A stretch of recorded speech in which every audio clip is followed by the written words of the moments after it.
Vous attendez des house setters pour la première fois.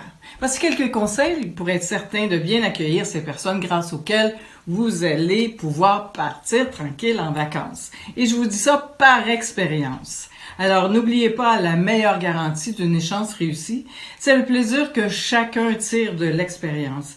Et c'est la richesse de la rencontre, bien sûr.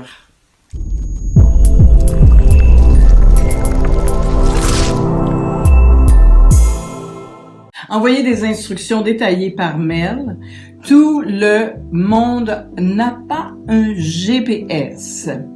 Leur préciser l'heure d'arrivée idéale pour vous, en tenant compte aussi de leur impératif de voyage, dépendant de où ils arrivent, et bien disponible pour leur arrivée.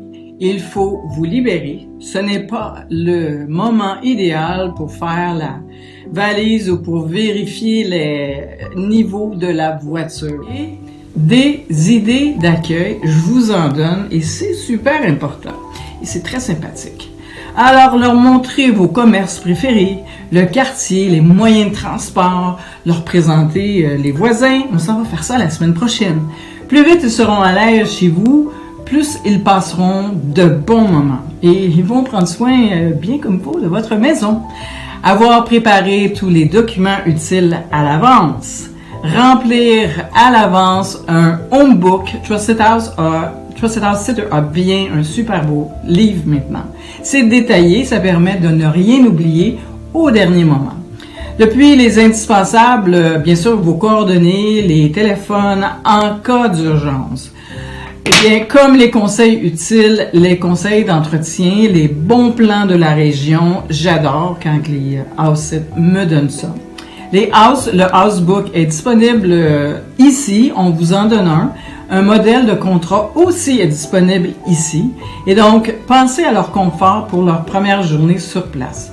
De tout petits détails peuvent simplifier la vie d'un house sitter à l'arrivée. Par exemple, pourquoi ne pas leur demander ce qu'ils aiment prendre au petit déjeuner? Et si certaines provisions de base leur feraient plaisir, ils pourront aussi attendre quelques heures et prendre leur repère avant de devoir faire leurs propres courses et préparer une chambre accueillante. C'est très important, et des espaces de rangement personnel. J'en ai vu des petits comme ça pour moi. Dans la chambre, libérer des tiroirs, des étagères, une penderie ou un portant. Dans la salle de bain, prévoir de la place pour leur affaire de toilettage et des serviettes, bien sûr. D'autres idées d'accueil sympathiques, un petit bouquet de fleurs, une petite bouteille d'eau ou bien sûr de vin, quelques chocolats, dans une coupelle, de la documentation sur les environs. Ce n'est pas grand-chose, mais cela montrera votre envie de leur faire plaisir. Préparez un repas de bienvenue pour les recevoir, comme vous le feriez avec des amis. Pourquoi ne pas préparer un plat local ou une recette familiale? C'est l'intention qui compte.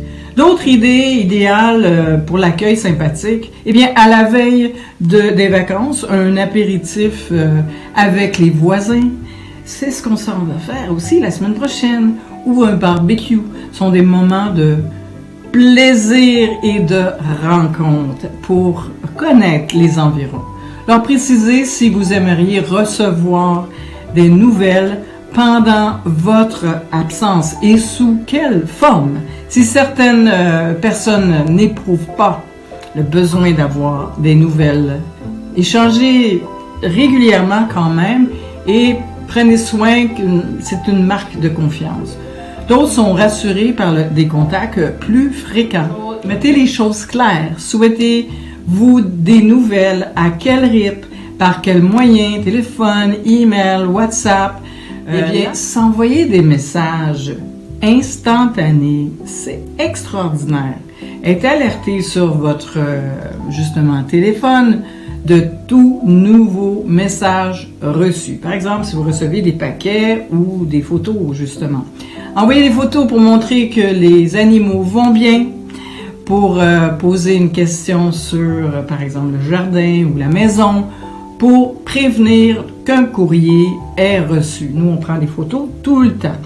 Passez des appels téléphoniques ou discuter en vidéo. Ces appels sont gratuits lorsque vous êtes connecté en Wi-Fi et précisez votre heure de retour probablement et pensez au confort de leur départ.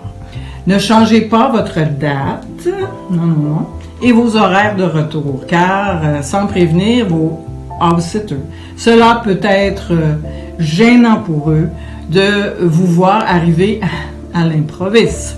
En général, les house-sitters aiment avoir le temps de ranger et nettoyer avant votre retour, comme vous-même vous êtes quand vous allez chez quelqu'un ou en location. Selon l'heure de votre retour et la route qu'ils ont à faire, il est courant de leur proposer de passer la dernière nuit sur place. Rapportez un petit souvenir et de voyage. Rien de compliqué ni d'onéreux, ça peut être une bouteille de vin d'Italie par exemple. Bien sûr, peut-être une spécialité locale rapportée de votre voyage. Cela vous permettra de les remercier d'avoir veillé sur votre maison et de leur raconter lors du dernier repas partagé vos propres découvertes, bien sûr sur les animaux. Savoir remercier, cela paraît basic. Dans les médias, les house-sitters sont parfois présentés comme des personnes qui ont de la chance de profiter d'un hébergement gratuit. Eh bien, ce n'est pas le cas. C'est pas des vacances, pas du tout. Dommage, car les house-sitters bien pratiqués est avant tout un échange. Partir tranquille, avoir eu sa maison et ses animaux est pris en charge par des house-sitters qui veillent, par exemple, sur eux et souvent sur vos biens avec encore plus de soin que s'il était chez eux. Ça n'a pas de prix. Eh bien, n'oubliez pas de laisser un avis sur votre house-sitter après votre séjour. Vous les aiderez aussi à compléter un profil de confiance qui, justement, leur permet de trouver de nouvelles expériences après le séjour chez eux. Vous êtes content? Eh bien, dites-le. Faites-le savoir et ce sera extraordinaire pour tout le monde. Alors, bonne chance pour votre premier house-sitting!